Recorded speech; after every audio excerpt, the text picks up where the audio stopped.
তোমার বাবা কি দত্ত? বাবা কাছে তোমরা একটু বসো, আমি চা বানিয়ে আসি।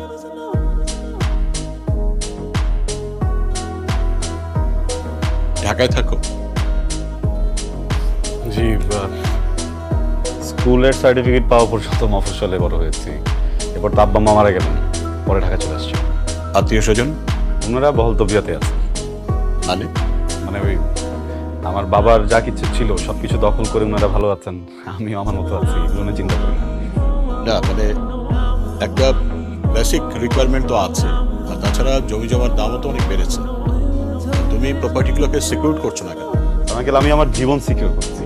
আমি আপনাকে বিষয়টা খুলে বলি। দেখেন, আমাদের এদেশের মানুষগুলো একটা বাড়ি একটা গাড়ি করতে করতে বয়স হয়ে যায় প্রায় 50-60। ওই বয়সে বাড়ি থাকে গাড়ি থাকে, কিন্তু ভিতরে কিন্তু ফুর্তি থাকে না। তারা জীবনটাকে উপভোগ করতে পারে না, এনজয় করতে পারে না।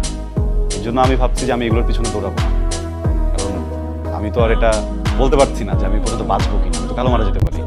আমি বর্তমানে বাঁচি আঙ্কেল, 3 বেলার জন্য যা কিছু প্রয়োজন হয় এতটুকু আমি জোগাড় করে নিই। কিন্তু একটা বেসিক রিকোয়ারমেন্ট তো প্রত্যেকটা মানুষেরই থাকে। আমি রোশনের কাছে যেটা শুনলাম, তুমি জব করতে চাও না, বিজনেস করতে চাও না। তুমি কখনো জব বা বিজনেস কিছুই করবে না? বাবা অ্যাজ আ রাইটার কিন্তু ও অনেক পপুলার। মানে মানুষজন বলে একদিনও হুমায়ুন আহমেদের মতো বড় হবে। একদিন?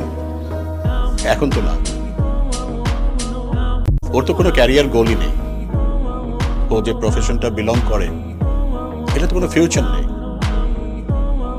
একটা বুলশিট প্রফেশন।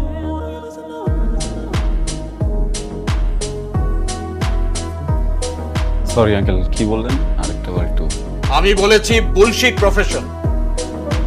আচ্ছা, মানে আপনার কাছে মনে হচ্ছে যে রাইটিং প্রফেশন বুলশিট। ভালো কোন প্রফেশন মনে হয় আপনার কাছে? হ্যাঁ, দুর্নীতি করা, ঘুষ খাওয়া। Shut up! কি বলছো তুমি? আঙ্কেল চিৎকার করবেন না। আপনি আপনার বুকে হাত দিয়ে বলেন তো, এই যে আপনার বাড়িতে আপনি দামি সোফা রেখেছেন, আপনি যে লাইফস্টাইল মেনটেন করেন, আপনি যে স্যালারি পান্ডাতে যায়, আপনি ঘুষ খান না? কাইজার, এটা দেখার দায়িত্ব কি তোমার? তুমি কার সাথে কথা বলছো জানো? আমি ঘুষখোরের সাথে কথা বলছি। Shut up! তোমার বাবা মা তোমাকে কোনো শিক্ষা দেয়নি? আঙ্কেল প্লিজ বাবা মাকে নিয়ে কথা বলুন। Shut up! তুমি আমার বাড়িতে এসে কথা বলছো, আমাকে অপমান করছো। আপনি বাবা মাকে নিয়ে কথা বলুন প্লিজ। তোমার বাবা মা হচ্ছে অশিক্ষিত, মূর্খ, এবং তুমিও তাই হয়েছো। কি মানুষ নাকি জানোয়ার? সে তখন থেকে দেখছি বাবা একটা কথা বলে তুমি কথা বলে যাচ্ছ কেন? কি সমস্যা তোমার? উনি একটা বয়স্ক মানুষ, উনি না হয় তোমার কোনো কথায় বিরক্ত হয়ে যায়, তাই একটু মুখটা বন্ধ করে রাখো।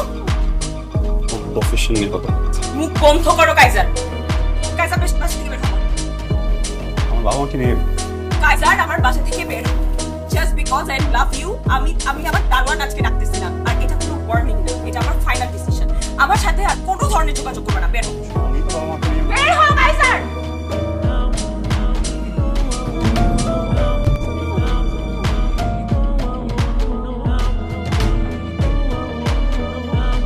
মামা, এই শোনো, আমি বেরোচ্ছি। কেন ব্রেকফাস্ট করবে না? আর বলো না, অফিসে কি একটা ঝামেলা লাগছে, এক্ষুনি কি আমার ম্যানেজারের সাথে বসতে হবে, নাহলে উনি আবার বের হয়ে যাবে। আমি নাস্তা অফিসে করে নেবো না। হ্যাঁ, খেয়াল রেখো। বাবা কোথায় যাচ্ছে? নাজনি, কি বাবু কাঁদতেছে কেন সকাল থেকে? বাবা চলে গেছে, বাবা চলে গেছে। নো, বাবা আসবে আবার একটু পরে। নো, চলো চলো চলো চলো বাবা যাই। নাজনি, কি হয়েছে বাবা? না না না না না।